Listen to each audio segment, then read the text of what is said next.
7 மனிதர்கள் ஒரு வேலையை 12 நாட்களில் முடிப்பர்.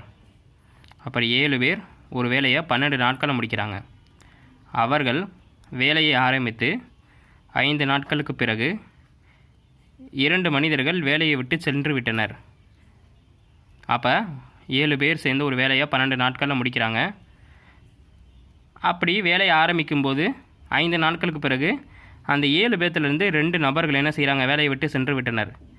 இன்னும் வேலையை எத்தனை நாட்களில் மீதமுள்ளவர்கள் முடிக்க முடியும்? இதான் கேள்வி. நல்லா உள்வாங்கிக்கோங்க.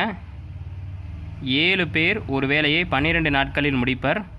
அவர்கள் ஒரு வேலையை ஆரம்பித்து 5 நாட்களுக்கு பிறகு 2 மனிதர்கள் வேலையை விட்டு சென்று விட்டனர்.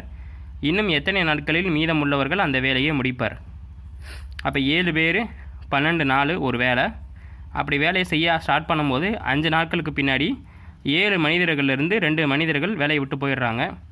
அப்போ மீதிக்கு 5 பேர் அந்த வேலையை எத்தனை நாட்களில் முடிச்சிருப்பாங்க? அதான் இங்கே ஆப்ஷன் பாருங்கள்.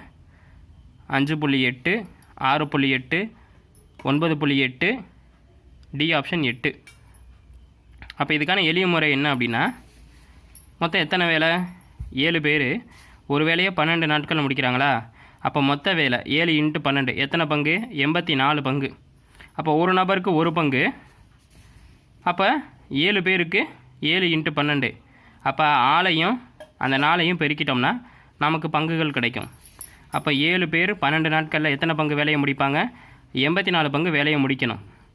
ஆனால் வேலை ஆரம்பித்து 2 நபர்கள் 5 நாட்களுக்கு பிறகு வேலையை விட்டு சென்று விட்டனர்.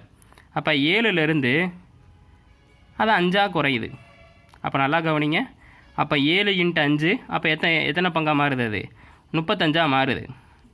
அப்போ 84 பங்கு வேலையை 2 பேர் வேலையை விட்டு போகிறதுனால அது 5 குறைஞ்சி 7 × 5 35 பங்காக மாறுது. அப்போ மீதி இருக்க வேலை, அப்போ 84லிருந்து 35 பங்காக கழிக்கிறோம். கழிச்சோன்னா மீதி இருக்க வேலை எத்தனை? 49 பங்கு வேலை செய்யணும். எத்தனை பேர்? அந்த 5 பேர். தெளிவாக சொல்கிறேன். 7 பேர் 12 நாட்களில் வேலை செஞ்சாங்கன்னா 84 பங்கு வேலை செய்யணும். அதில் 5 நாட்களுக்கு பின்னாடி 2 பேர் வேலையை விட்டு போயிட்டாங்க. அப்போ 7 × 5 35 பங்கு அவங்க வேலை செய்யணும். அப்போ அந்த 35 பங்கு வேலையை 84லிருந்து கழிச்சோன்னா 49. இதான் மீதி இருக்க வேலை. அப்போ மீதி நபர்கள் எத்தனை? 49க்கு 5 பேர் தான் அந்த வேலையை செய்ய முடியும். ஏன்னா 5 நாட்களுக்கு பின்னாடி தான் 2 பேர் போயிட்டாங்கல்ல. அப்போ 49/5. இதுக்கான ஃபார்முலா என்னென்னா மீதி வேலை பை ஆள். அப்போ 49ல் 50